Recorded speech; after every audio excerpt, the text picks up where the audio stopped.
Muito bem, amigo ligado no programa Brasil Consciência em todo o Brasil. Você que nos assiste pelas distribuidoras da TVT e também pelo Sistema NET aqui no canal 3 de São José dos Campos. Estamos começando mais uma edição do nosso programa, hoje com um assunto totalmente diferente daquilo que a gente está acostumado a abordar, ciência da história natural, paleontologia. Vamos falar da descoberta do último espécime de dinossauro no Brasil e também mais detalhes a respeito desse estudo e de todos os outros estudos nesta área no país. Para conversar conosco hoje, direto no link lá com Santa Maria, o paleontólogo Rodrigo Miller, um dos responsáveis pela pesquisa que culminou na localização, na descoberta do dinossauro com pescoço longo mais antigo do país, possivelmente um dos mais antigos das Américas. Bom, falando nisso, vamos direto então lá a Santa Maria com o Rodrigo.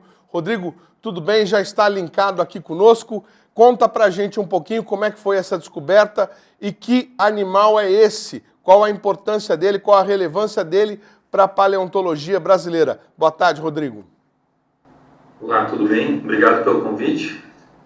Esse dinossauro ele é muito importante pelo excelente grau de preservação dele, porque ele é o primeiro dinossauro completo do Brasil. Até então a gente nunca havia encontrado uma ossada, né, um esqueleto completo de um dinossauro. A gente tinha esqueletos completos de outros animais, mas não de dinossauros. E além disso, por estar completo, ele traz muita informação anatômica para quem estuda a origem dos dinossauros. Porque os dinossauros aqui do Brasil, como também da Argentina, são os mais antigos do mundo. Então a gente consegue entender um pouco melhor como foi a origem e o momento inicial de evolução dos dinossauros através dessas descobertas. Muito legal. Vamos ver alguma das imagens que o próprio Rodrigo fez lá em Santa Maria com as ossadas, né, desses espécimes. Não foi apenas um, né, Rodrigo? Foram mais de um. Isso, o esqueleto ele estava associado, o primeiro esqueleto que a gente encontrou, ele estava associado com mais 2 esqueletos, né? Desses 3 esqueletos, então 2 estão completos. Isso é muito interessante, né? Porque além de completos, a gente vai ter 3 dinossauros associados. É algo muito difícil de acontecer, então é uma descoberta muito incomum, muito interessante. Agora conta uma coisa para mim, vocês localizaram retiraram a rocha e localizaram o espécime em 2015. Por que só agora, no final de 2018, que a gente fica sabendo a partir da publicação em revista arbitrada? A gente tem que fazer todo um trabalho de preparação desses espécimes, porque eles estão inseridos numa rocha, né? Na verdade, esses 3 esqueletos, eles estavam completamente envoltos por uma camada de rocha que a gente trouxe até o laboratório de 5 toneladas. Então a gente tem que fazer um trabalho mecânico de preparação para remover essa rocha que está revestindo o fóssil, com o objetivo então de expor, né, toda a anatomia do esqueleto desses animais. Então tem essa parte de preparação que é bastante demorada, e depois disso a gente faz um trabalho de comparação, quando a gente compara, né, cada parte do esqueleto desses animais com esqueletos de animais parecidos, para levantar as informações anatômicas para a gente saber se é um animal novo, se é um animal já conhecido, a que grupo ele pertence e o que ele vai ter de novo para ensinar a respeito de anatomia desses animais. Muito legal. Agora, o que chama a atenção, principalmente quando a gente vê aí as imagens dos esqueletos, imagens que o próprio Rodrigo fez, é a qualidade da preservação desse esqueleto. Além de completo, ele parece praticamente uma peça de brinquedo, né? Algo que alguém produziu. Praticamente você vê sangue ali nas ossadas, né? Como se o animal tivesse sido morto recentemente. Na verdade, quanto tempo, Rodrigo? 220 milhões de anos? Isso, esses fósseis, a datação que a gente tem para as camadas de rocha onde eles ocorrem é de 225 milhões de anos. Né? Na verdade, a gente não faz a datação do osso em si, a gente vai datar a rocha que está envolvendo ele, porque essa rocha provavelmente se formou junto com o fóssil. Na época em que esses animais existiam, eles foram encobertos por uma camada de lama que provavelmente foi carregada de um momento em que teve uma cheia ou alguma coisa assim, cobriu esses materiais e com o tempo essa lama acaba se transformando em rocha. Então, a gente vai datar essa camada de rocha, onde o material está. Indica, então, cerca de 225 milhões de anos. E, realmente, o grau de preservação desses espécimes é muito excepcional, eles são muito bem preservados. Aqui eu tenho o crânio de um deles, né? Então, a gente consegue ver toda a superfície do osso muito bem preservada. Essas porções vermelhas aqui, elas são a rocha ainda, parte da rocha que ainda está encobrindo algumas partes, que a gente deixa para dar um pouco de suporte, às vezes. Mas o grau de preservação deles é muito excepcional. É difícil encontrar espécimes fósseis tão bem preservados e tão completos quanto esses. Você acabou de mostrar aí pra gente o crânio de um deles, né? Na sua mão parece pequenininho. Qual é o tamanho que um animal desses atingia? Então, esse animal ele teria cerca de 3,5 metros de comprimento. O que acontece? A cabeça deles realmente é pequena, mas o fêmur, eu tenho um fêmur aqui, já é bem maior. Esse aqui é o osso da coxa, né? Seria o osso da perna, que faz parte da coxa. Ele se chama fêmur. Ele já é bem maior. Porque esses animais eles têm uma cabeça pequena em relação ao tamanho do corpo. Eles vão fazer parte de um grupo de dinossauros que a gente chama de sauropodomorfo, que são aqueles dinossauros grandes de pescoço longo. Então, uma das características desse grupo de dinossauros é uma cabeça pequena em relação ao tamanho do corpo. Por isso, essa desproporção. Mas o animal vivo, então, né, teria cerca de 3,5 metros, mais ou menos. 3,5 metros, esse que vocês localizaram, ou toda a espécie? Será que um animal adulto ou com uma complexão física maior seria possível ou não? Ele poderia estar alcançando talvez no máximo uns 4 metros de comprimento, porque dentro dos esqueletos que a gente encontrou, pelo menos um deles, que é o maior, já parece ter atingido quase o tamanho máximo, né? A gente consegue determinar isso observando as suturas que ficam nas vértebras do esqueleto axial dele, né? As vértebras elas são divididas em duas partes. O centro vertebral, que é essa parte aqui de baixo, e o arco neural, que é essa parte de cima. Entre essas duas partes, a gente às vezes vai ter uma sutura, que é uma linha visível. Nessa aqui a gente já não consegue ver. Quando a gente não consegue mais ver essa sutura, é bem provável que o animal já esteja atingindo o tamanho máximo dele. Então, a maioria das vértebras desse animal não tem mais suturas visíveis, indicando que ele já está quase atingindo o tamanho máximo dele. O fato de 3 animais terem sido encontrados tão próximos, né, dentro dessa rocha, significa alguma coisa? Eles eram uma família, talvez? A gente acredita que eles podem ter vivido em bandos. Isso se chama hábito gregário na biologia. Então, como eles estavam associados e apresentavam o mesmo grau de articulação, a gente acredita que eles devem ter morrido juntos. E por terem morrido juntos, é bem provável que eles tenham vivido juntos. Então, pode ser um indicativo de hábitos gregários, de viver em bando. Agora, quando a gente fala em descoberta de dinossauro, nós vamos falar ao longo do programa de todos os dinossauros já catalogados aí no Brasil. Nós temos 21 espécies.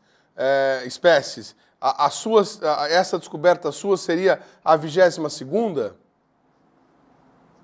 Eu não sei de cabeça exatamente o número de espécies no Brasil, porque existem problemas, às vezes, em relação à atribuição do material para a dinossáuria. Por exemplo, aqui no Rio Grande do Sul, a gente tem um material que se chama Sacissaurus, que esse animal, para alguns autores, para alguns pesquisadores, ele é considerado um dinossauro. Já para outros, ele não seria de fato um dinossauro, mas seria um parente muito próximo dos dinossauros.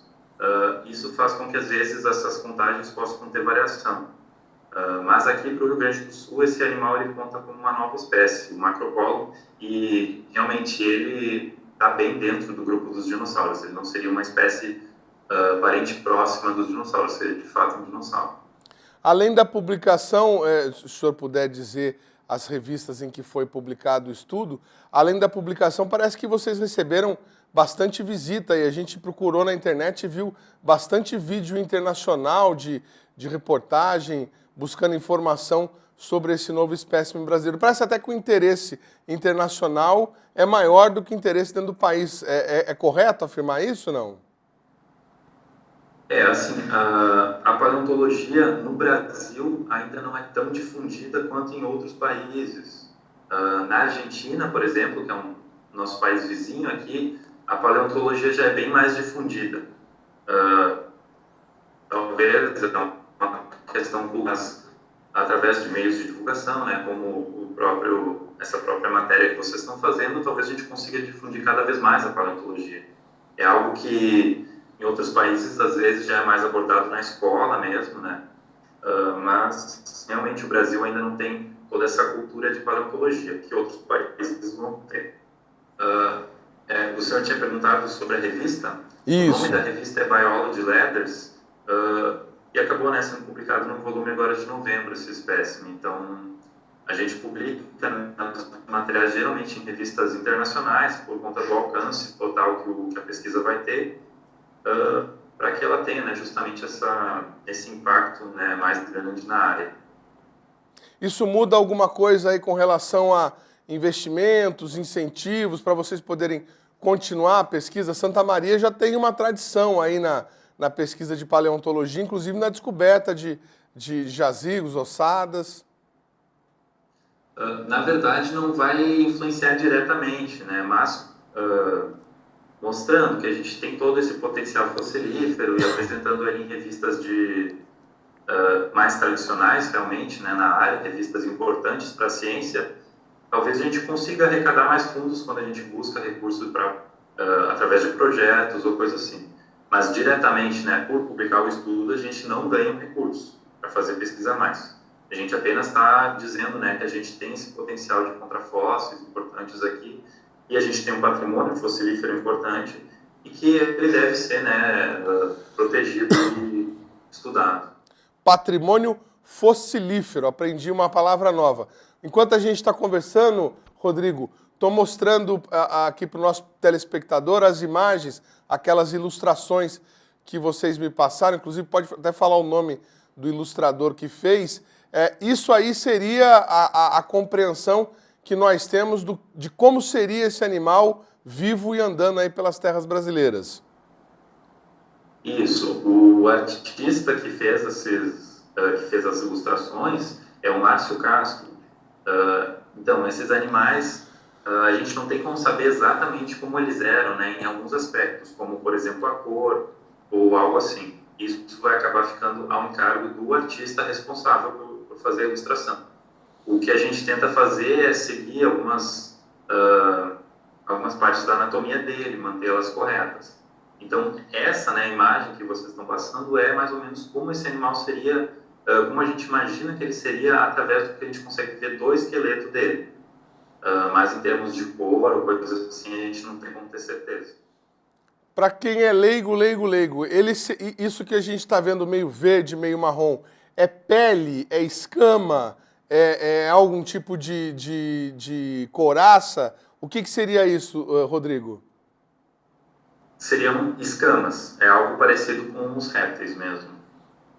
Em alguns dinossauros, a gente tem preservação de penas.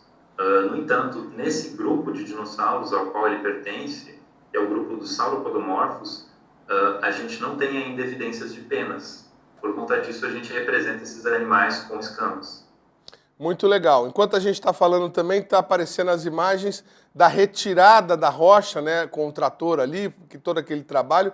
Como é que vocês chegaram à conclusão de que naquele buraco, naquela rocha, tinha um dinossauro?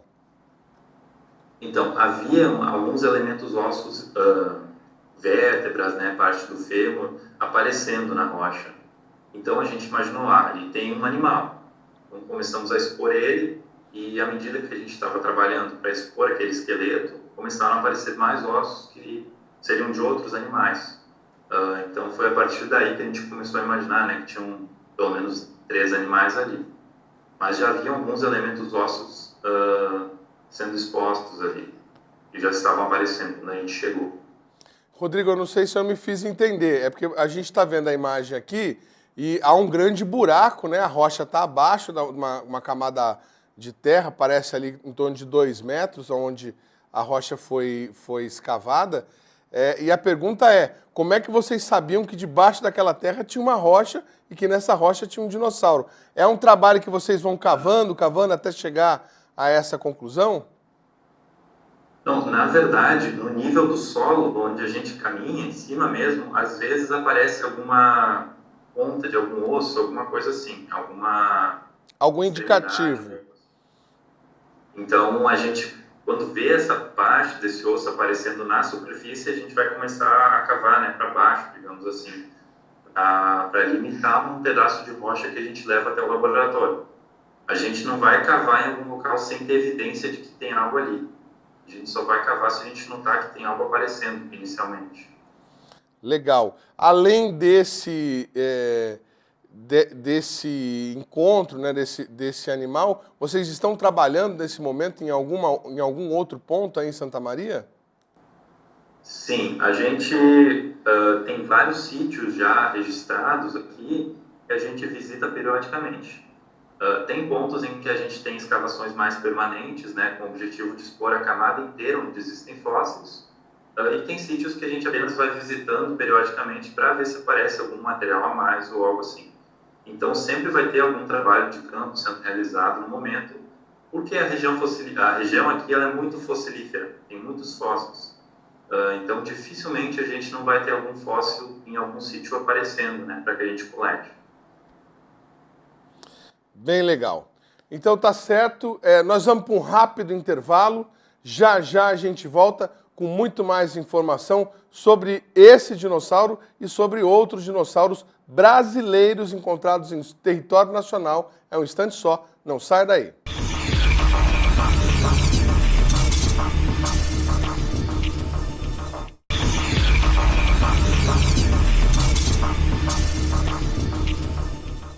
Brasil Consciência, segundo bloco, hoje falando de paleontologia, descoberta de mais um dinossauro brasileiro lá em Santa Maria. Estamos em contato com o paleontólogo Rodrigo Miller, que nos atendeu aqui neste link e está conversando com a gente hoje a respeito da descoberta dele. No bloco anterior já mostramos a alçada, já mostramos a ilustração, já mostramos a retirada da rocha onde o animal foi localizado. Vamos passar rapidamente, o Rodrigo vai acompanhar com a gente para ver se a gente fala alguma bobagem, as 21 espécies já catalogadas de dinossauros brasileiros. Acompanhe no VT. Começando a nossa lista de dinossauros brasileiros, o Pampadromeus barberenai, um onívoro que viveu nas terras brasileiras há 230 milhões de anos no período Triássico. A ossada do animal foi encontrada nas proximidades de Agudos, no Rio Grande do Sul, em 2004. O Saturnalia tupiniquim é um onívoro que viveu no Brasil há 225 milhões de anos. O espécime foi localizado em rochas ao lado da rodovia BR-508, nos arredores de Santa Maria, em 1998. Aí nós temos o primeiro carnívoro da lista, o Guaíbasaurus candelariensis, de 1,80 m de comprimento. Ele foi encontrado em rochas próximas à Candelária, no Rio Grande do Sul, em 1990. E o nome faz referência à cidade da descoberta. Aí mais um espécime carnívoro, a Mirixa assimétrica, que tinha até 1,80 m de comprimento. Esse animal viveu no Brasil há 110 milhões de anos, no período Cretáceo, e teve sua ossada localizada no município de Arapina, em Pernambuco, em data incerta. Outro carnívoro, o Staurikosaurus fricei, que viveu no Brasil há 225 milhões de anos, no período Triássico. Ele foi encontrado em uma fazenda perto de Santa Maria, no ano de 1936. O estudo e a descrição do animal foi realizada em 1970. Outro exemplar carnívoro da fauna de dinossauros brasileiros, o Santana Raptoplácidus, que foi localizado em Santana do Cariri, no Ceará, na Chapada do Araripe, em 1991. O predador era da mesma linhagem do Tyrannosaurus e do Velociraptor. Mais um herbívoro da lista de dinossauros brasileiros, o Unaisaurus tolentinoi, que tinha até 2,50 metros de comprimento e foi localizado pela primeira vez na localidade de Água Negra, em São Martim da Serra, no Rio Grande do Sul, em 1998. Outro carnívoro, o Pycnonemosaurus nevesi, que tinha até 7 metros de comprimento. Ele foi encontrado na fazenda do Roncador, próxima a Paulo Creek, no Mato Grosso, nos anos de 1950. Aí o Angaturama limai, um carnívoro que viveu no Brasil há 110 milhões de anos no período Cretáceo. A ossada do animal foi encontrada na Chapada do Araripe, no Ceará, e ele foi descrito em 1996. Agora outro carnívoro, o irritador chalengere, de 8 metros de comprimento, que foi encontrado na Chapada do Araripe, no Ceará. A data da descoberta é incerta, mas seus ossos foram estudados no ano de 1996. O primeiro gigante da nossa lista, o Brasilotitã nemópagus, um herbívoro que viveu há 70 milhões de anos no período Cretáceo. A ossada do animal foi encontrada perto de Presidente Prudente, em São Paulo, no ano de 2000. Agora um herbívoro que viveu no período Cretáceo, o Trigonosaurus priscei, que tinha até 10 metros de comprimento. Ele foi encontrado no distrito de Peirópolis, em Uberaba, Minas Gerais, entre 1947 e 1949. Esse é o Amazonsaurus maranhensis, um animal herbívoro que viveu no período Cretáceo e que tinha até 10 metros de comprimento. Esse espécime foi localizado em Itapecuru-Mirim, no Maranhão, no ano de 1991. Aí o maior carnívoro já localizado em território brasileiro, o Oxalaia quilombensis, que tinha de 12 a 14 metros de comprimento. Ele foi encontrado na ilha do Cajual, no Maranhão, em 2004. Agora um espécime herbívoro que viveu no Brasil há 70 milhões de anos no período Cretáceo, o Adamantisaurus mesalirae, que tinha até 15 metros de comprimento. O espécime foi encontrado próximo à Flórida Paulista em 1958. Outro herbívoro do período Cretáceo brasileiro é o Baurutitã britoi, que tinha 12 metros de comprimento. Esse espécime teve sua ossada localizada no distrito de Peirópolis, em Uberaba, Minas Gerais, no ano de 1957.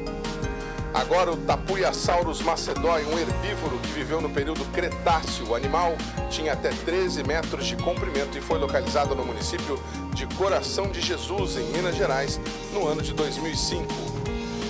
Outro herbívoro que viveu no período Cretáceo no Brasil, o Gondiuatanatitã faustoi, que tinha até 13 metros de comprimento. Ele foi encontrado em Álvares Machado em 1983. Aí temos o Aleosaurus maximus, um herbívoro de até 15 metros de comprimento, que viveu no Brasil também no período Cretáceo. A ossada desse animal foi localizada a oeste do estado de São Paulo em data desconhecida. Outro herbívoro do período Cretáceo, o Uberatitã ribeiroi. Esse animal tinha até 17 metros de comprimento e foi localizado na Serra da Galga, em Uberaba. A data da descoberta é desconhecida. Estima-se que o animal poderia alcançar até 23 metros de comprimento e pesar em torno de 16 toneladas. Outro herbívoro que viveu no período Cretáceo, o Machacalisaurus topai, que tinha 13 metros de comprimento. A ossada deste exemplar foi encontrada em Prata, Minas Gerais, em 1995. Seguindo em frente, nós vamos falar de um outro dinossauro que foi localizado aqui pertinho da gente, não está nessa lista de espécies, justamente por conta daquelas questões controversas que o Rodrigo falou anteriormente, mas ele é um dinossauro que foi encontrado em Taubaté e originou a partir dele a criação de um museu de paleontologia lá na cidade de Taubaté. Nós fomos lá conhecer e vamos mostrar para vocês agora.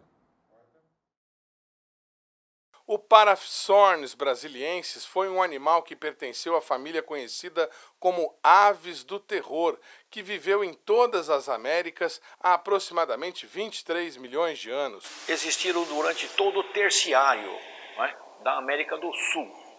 Então, foram extintas até recentemente, vamos dizer assim, no Pleistoceno, certo? Alguns milhares de anos elas foram extintas. Eram aves carnívoras, caçadoras e não voadoras. Elas não eram aptas ao voo, perderam o voo. Com cerca de 2,60 metros de altura e 180 quilos aproximados, essas aves eram caçadoras vorazes e provavelmente agiam em bandos. Aí tem os principais ossos. Existem mais fragmentos que a gente ainda tenta colar, emendar e fazer, mas não está surgindo mais muito novidade. Mas nós conseguimos a restauração do crânio por completo, do tamanho dele, né, das pernas, da asa, que é muito pequena, e da coluna vertebral, e também o que faltou para a gente de bacia, de pelvis, de um modo geral, a gente se baseou em outras espécies muito próximas, que nós temos perto de umas 20 espécies na América do Sul conhecidas desse grupo de aves, né? Quase todas da Argentina principalmente, mas também do Uruguai e até da América do Norte nós temos uma também. Então, essas aves eram típicas da América do Sul, carnívoras, e elas dominaram aqui, ao contrário de outros continentes onde os mamíferos carnívoros eram dominantes, né? Aqui na América do Sul foram aves. O espécime foi descoberto no final da década de 70 na cidade de Tremembé e se tornou conhecido mundialmente com réplicas espalhadas por diversos museus em todo o planeta. A descoberta também acabou mudando a vida deste médico ortopedista apaixonado por aves. Houve um tempo em que eu dava aula na faculdade e teve uma greve muito prolongada e o tempo disponível me levou a usá-lo de outra forma. E por acaso eu fui procurar por fósseis em Tremembé e por muita sorte, não tenha dúvida, foi encontrado esse bicho. Então eu quis estudá-lo mais. Na época eu fui até o Rio de Janeiro e ofereci para outros paleontólogos para descreverem. Mas quando eu conversava com eles, ninguém tinha muito conhecimento, os paleontólogos não eram de aves. Então eu conhecia mais aves e ortopedia eu conhecia osso. Então eles me estimularam que eu deveria descrever. Aí eu descrevi essa ave e curiosamente existiam outras aves nos museus que me ofertaram inclusive para descrever. O caminho entre a medicina e a paleontologia foi longo. Durante muito tempo, Alvarenga manteve sua coleção exposta dentro de casa. Ele foi acumulando peças em troca de réplicas do Parasaurus até que surgiu a oportunidade para construir o museu. Muitos museus, da América do Sul principalmente, mas no mundo, tanto na América do Norte como na Europa, estavam interessados em ter uma cópia e uma réplica, não é isso? Uma cópia igual. Então, propuseram de comprar e eu falei, não, eu não quero vender. O que você teria para dar em troca de uma réplica? Então eu comecei a conseguir outras réplicas, aqui tanto da América do Sul mesmo, da Argentina, do Brasil, da América do Norte, da Europa. Então eu comecei a fazer uma coleção na minha casa. Quando apareceu o prefeito de Taubaté, na época o Bernardo Ortiz, não é? E ele chegou e falou para mim, vamos fazer um museu de história natural? E parece que aquela pergunta naquela hora foi exatamente na hora certa, né? Então houve essas coincidências realmente da vida, do mundo, e aí aos poucos eu comecei a deixar a medicina e me dedicar a isso. Hoje, o Museu de História Natural de Taubaté é uma referência em todo o país e acumula peças importantes, como este crânio do temido Tyrannosaurus Rex ou esta réplica do famoso Velociraptor. Esse Velociraptor é uma reconstituição. Nós temos aqui uma réplica perfeita do crânio e do pé, né, em tamanho natural. O Velociraptor, ele é, para muitos visitantes do museu, uma decepção, porque no filme do Spielberg, ele parece ter uns 3, 4, 5 metros de altura, e na verdade o Velociraptor, ele era desse tamanho.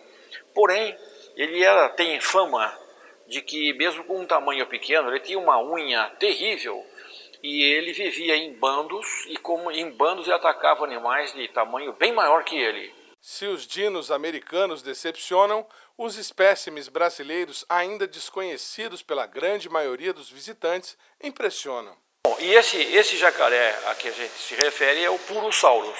Purosaurus brasiliensis. Ele é conhecido, muitos restos, partes dele, da região do Acre e adjacências do Acre, tanto do lado da Bolívia como do lado brasileiro também.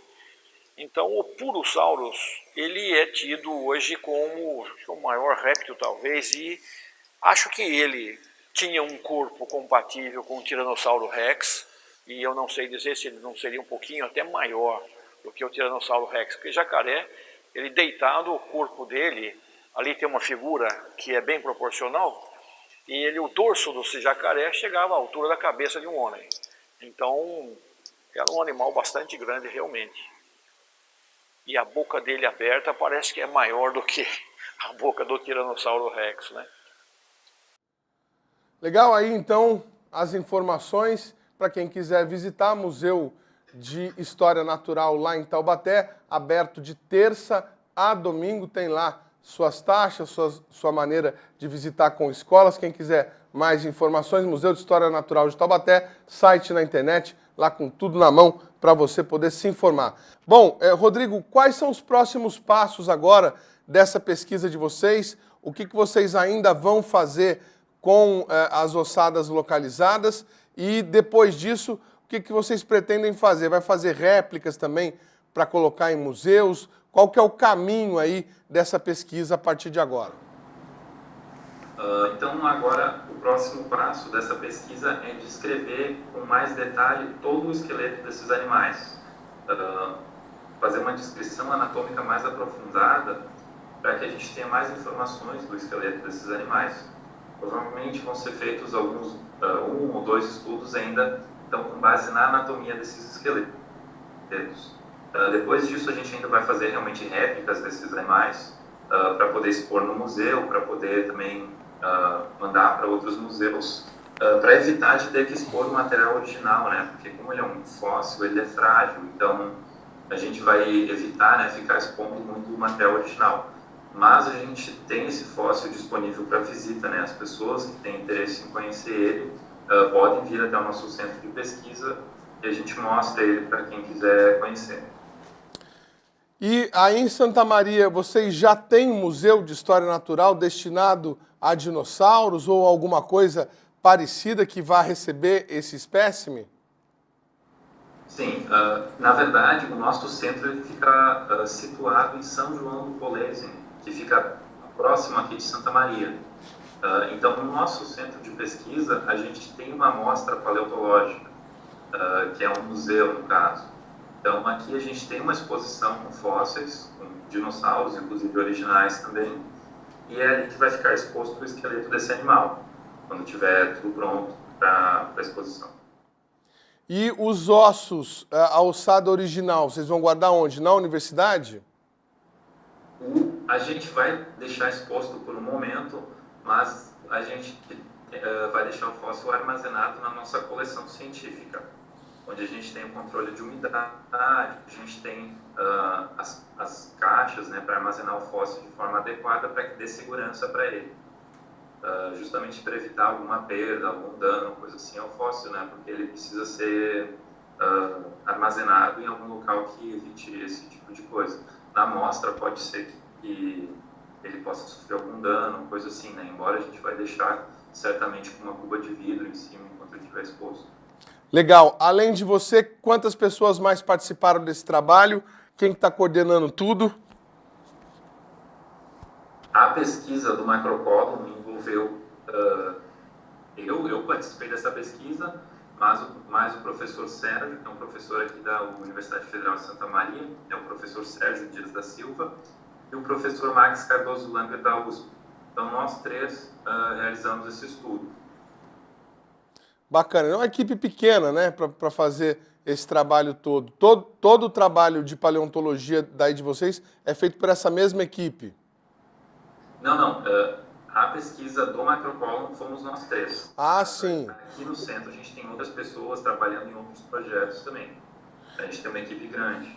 E tem graduação de paleontologia por aí também, não? Aqui na Universidade Federal de Santa Maria, a gente tem o programa de pós-graduação em biodiversidade animal, onde nele a gente tem a linha de pesquisa em paleontologia. Então, quem quiser seguir na área de paleontologia pode fazer seu mestrado e doutorado aqui no nosso programa de pós-graduação. E por conta disso, a gente tem vários alunos que atuam aqui no nosso centro, né, na área de paleontologia. Legal, Rodrigo. Obrigado por atender a gente, obrigado pela paciência e parabéns aí para vocês pela pesquisa, pelo resultado e pela publicação na revista especializada, viu? Grande abraço para vocês. Ok, muito obrigado. A gente também agradece pela oportunidade, né, de divulgar o nosso estudo. Como eu comentei antes, é muito importante divulgar a paleontologia no Brasil, porque a gente tem um patrimônio fossilífero muito importante mundialmente. Então a gente agradece por essa divulgação da nossa pesquisa. Muito obrigado. Legal, obrigado, Rodrigo.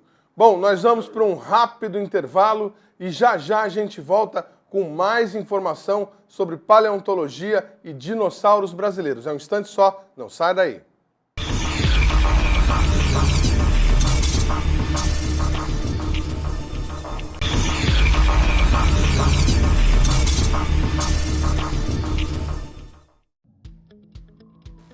O Centro de Tecnologia da Informação Renato Archer tem colaborado para o desenvolvimento de réplicas de dinossauros e para reproduzir em computador como seria a movimentação dos animais que viveram no Brasil.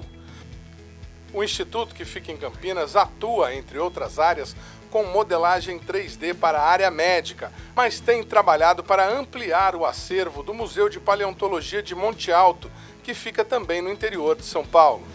Esses modelos de Monte Alto, a ideia era você fazer os modelos justamente para pessoas que têm deficiências visuais poderem pegar o modelo fóssil e ver como que é a estrutura. Porque mesmo só ouvindo, eles ficam com dificuldade. Então, quando eles colocam a mão, apalpam, sentem como que é o dente, a crosta, né? Aí eles entendem melhor. Além do Museu de Monte Alto, o Instituto também já havia produzido réplicas de dinossauros para o Museu Nacional do Rio de Janeiro. Eles fazem a tomografia da rocha, porque se você quebrar a rocha, você acaba danificando o fóssil que está dentro. Então eles fazem a tomografia, a gente retira esse modelo virtualmente de dentro, Da rocha, sem precisar reconstrói e o estudo é feito em cima do modelo virtual que a gente construiu. Terceiro bloco, Brasil Consciência, continuando aqui com o nosso assunto de hoje, paleontologia. Nós vimos no bloco anterior o caso do Museu de História Natural de Taubaté, que surgiu a partir do encontro, da localização de um fóssil e também da vontade do poder público. Mas nem todas as cidades são assim. Em São José dos Campos, onde nós estamos sediados, o governo anterior planejou a criação de um museu de história natural e a exposição permanente de dinossauros brasileiros, réplicas de dinossauros brasileiros. Dois exemplares chegaram a ser montados, mas a ideia, depois da troca de governo, acabou sendo descartada. Você vai ver essa história agora num VT, em que nós conversamos também com o idealizador, o projetista dessa empreitada, Luiz Eduardo Anelli, uma das maiores autoridades em dinossauros em paleontologia do Brasil. Veja no VT. Professor, aqui no Brasil temos pouco mais de 20 espécies de dinossauros catalogadas. Já na Argentina, pouco mais de 100. Por que essa diferença? Outra questão também, por que aqui catalogaram apenas em 2 períodos, o Cretáceo e o Triássico? Olha, o Brasil tem mais de 20 espécies catalogadas e realmente é muito inferior ao que nós temos na Argentina, né? Cerca de 130, 150 espécies. Existiram condições diferentes para os dinossauros viverem na Argentina, com ambientes mais úmidos e mais favoráveis à preservação. No Brasil, nós tivemos grandes desertos e uma certa aridez, o que de certo modo abaixa a diversidade, como no mundo atual. Áreas mais áridas têm a vegetação mais rara e restrita, a vida animal é menos diversa também. Então existiram condições ligadas ao passado e existem condições ligadas ao presente. Toda a região da Argentina hoje, onde muitos dinossauros viveram, é uma área de semideserto, a Patagônia, o deserto da Patagônia, onde as rochas estão perfeitas, aflorantes. Você consegue procurar os dinossauros sem uma camada de solo e uma vegetação, como é o caso aqui no Brasil.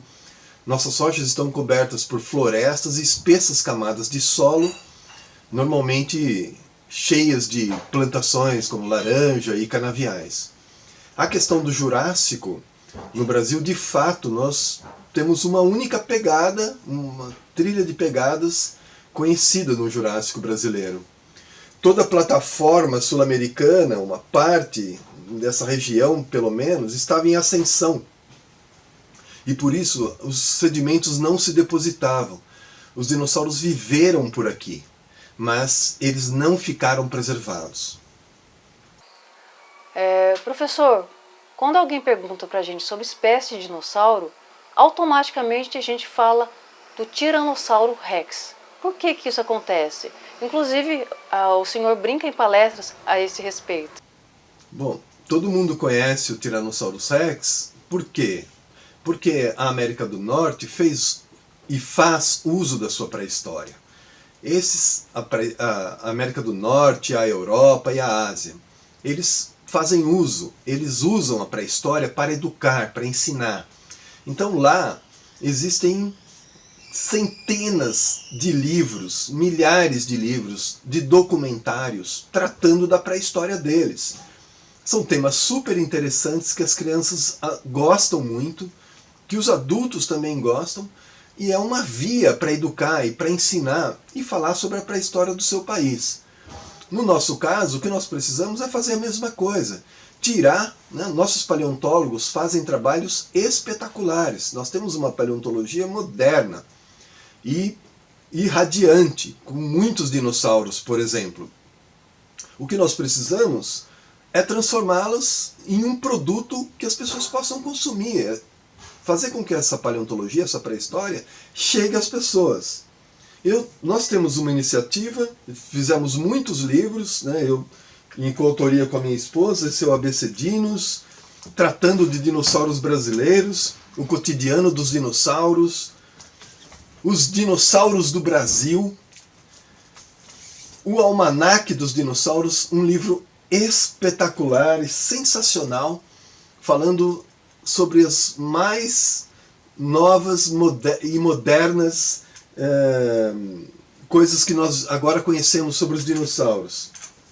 E claro, o Brasil dos Dinossauros, que é o livro que levou a nossa pré-história a ganhar o Prêmio Jabuti. Esse livro é um reflexo da paleontologia maravilhosa que nós temos.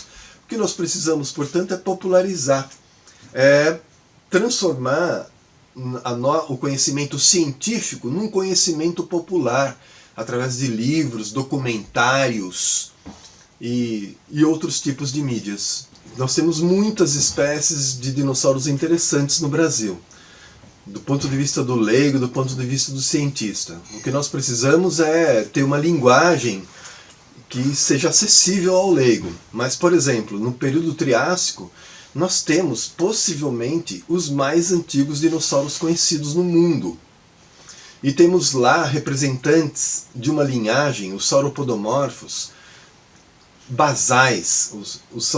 São pequenos dinossauros já com o pescoço alongado que no período Jurássico vão dar origem aos gigantes, aos maiores animais que habitaram nos continentes. Então isso é muito interessante.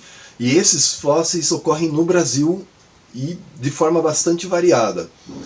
E no período Cretáceo nós também temos animais interessantes, como grandes pescadores, como o Oxalaia, o Irritator e o Angaturama. São animais muito legais e muito interessantes. E claro, o Austroposeidon, que foi o nosso maior dinossauro, pelo menos até o momento, com 25 metros de comprimento. Os dinossauros são muito interessantes, não apenas por eles, mas para os locais onde eles nos levam, para um mundo muito diferente do atual, com desertos, grandes vulcanismos e vulcões em grande atividade. Professor, quais são as regiões do Brasil onde mais se encontram fósseis? Essas regiões estão sendo devidamente preservadas? Os dinossauros são encontrados em sítios paleontológicos. Nós temos vários deles no Brasil, mas nós temos especialmente 5 regiões onde os dinossauros são mais facilmente encontrados. Eles viveram por todo o Brasil, mas eles não ficaram preservados em todo o Brasil, nas rochas. Então nós temos o Rio Grande do Sul, que é o período Triássico. Eles têm feito muitas descobertas lá. Eles possuem uma paleorrota que ajuda a preservar os sítios paleontológicos dele. O Rio Grande do Sul, sem dúvida, é o nosso maior sítio de dinossauros no Brasil, em rochas do período Triássico. Nós temos no estado de São Paulo e Minas Gerais rochas do período Cretáceo, com grandes dinossauros, predadores, como abelissaurídeos e titanossauros. Temos um sítio espetacular, importantíssimo no Ceará, na Chapada do Araripe, de onde nós conhecemos apenas 4 dinossauros, mas é uma situação difícil para que dinossauros fossem preservados. Mas lá nós temos centenas de insetos e peixes e plantas preservadas de forma magnífica.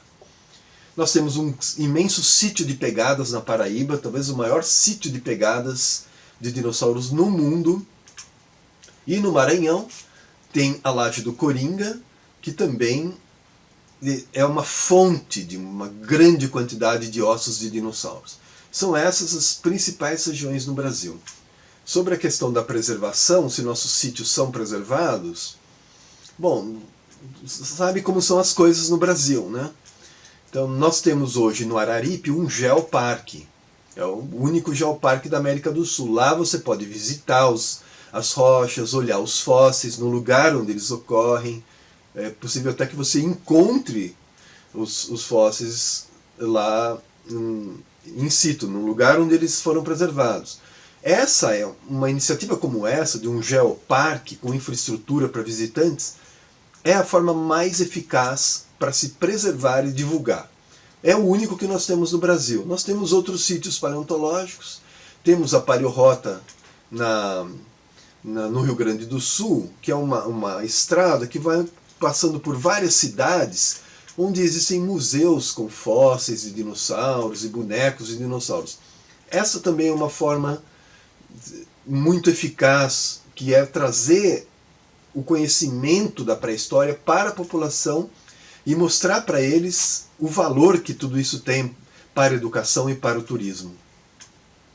Professor, o que seria necessário para divulgar mais esse estudo que vocês fazem na área de paleontologia? E o que seria possível, né, que vocês imaginam que seria para melhorar e ampliar esse estudo? Olha, uma forma de se conseguir e se prosperar com a paleontologia no Brasil é a mesma receita para tudo. É mostrar a importância dela, né? Aqui nos Estados Unidos, todas as grandes capitais, muitas cidades possuem museus com a pré-história deles retratada.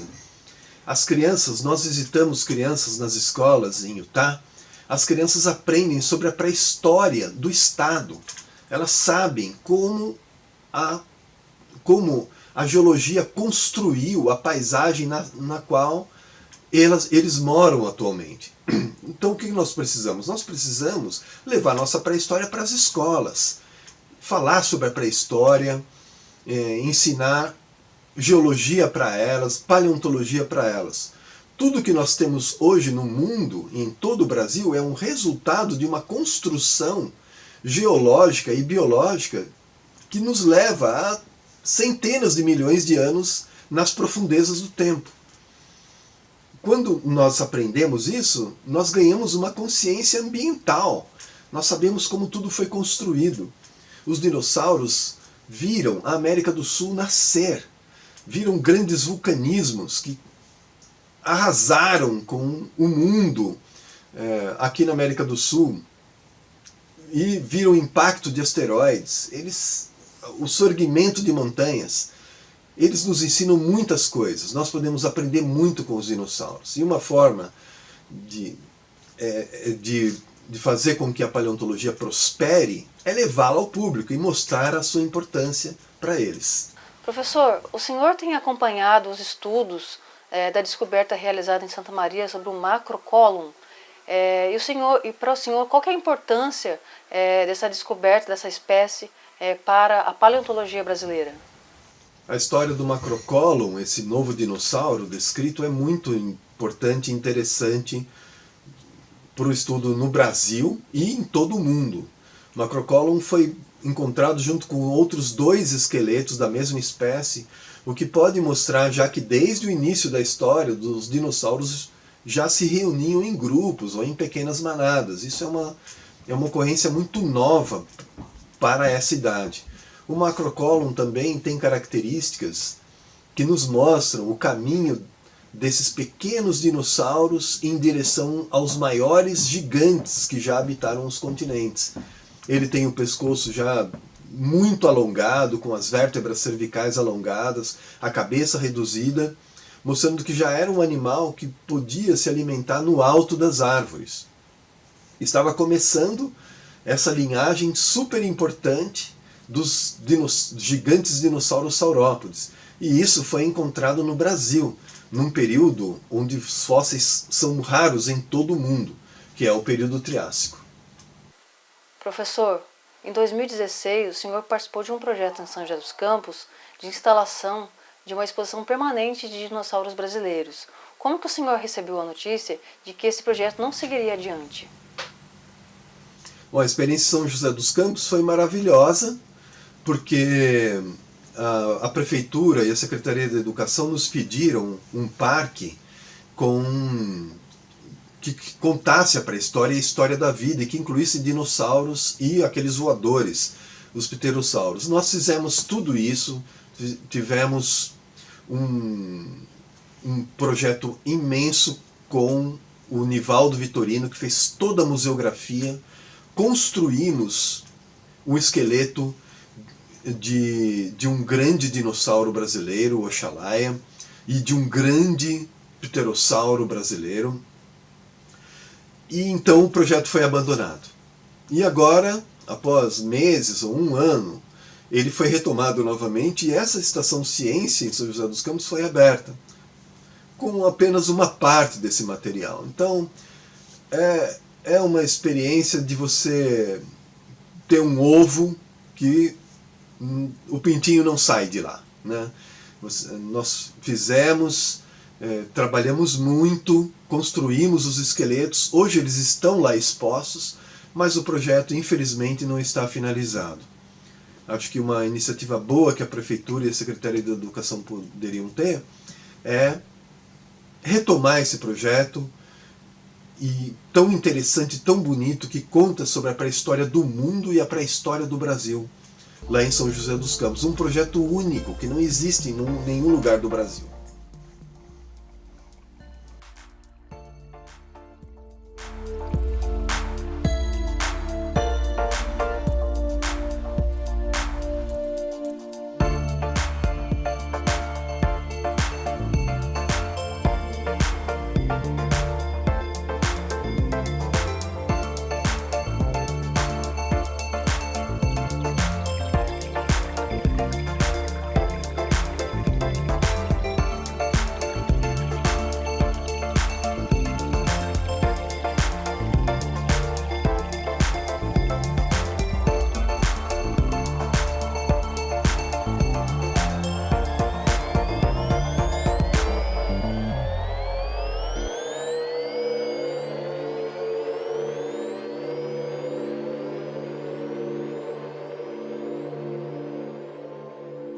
O programa Brasil Consciência vai ficando por aqui. Vocês ficam com o comentário de Renata Belzunces, nossa economista do DIEESE, e nós voltamos em 1 semana com mais um programa inédito. Um abraço para você, obrigado pelo carinho da sua audiência.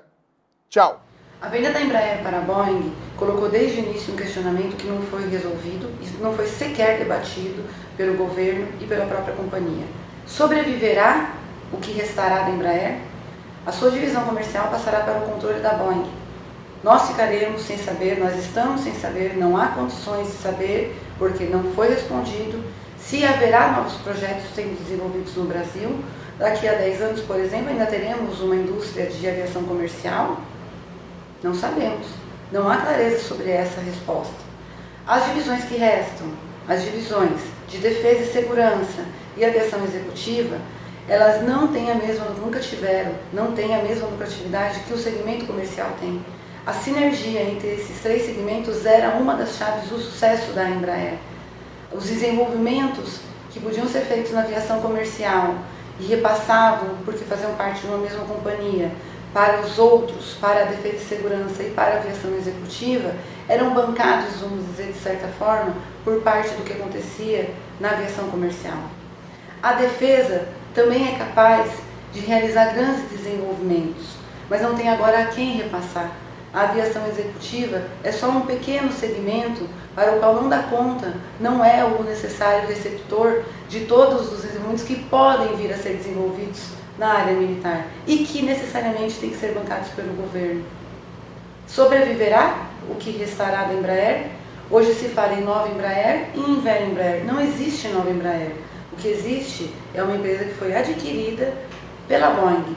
E o que restará, e que essa sim será a Embraer, nós não temos garantias de sobrevivência também.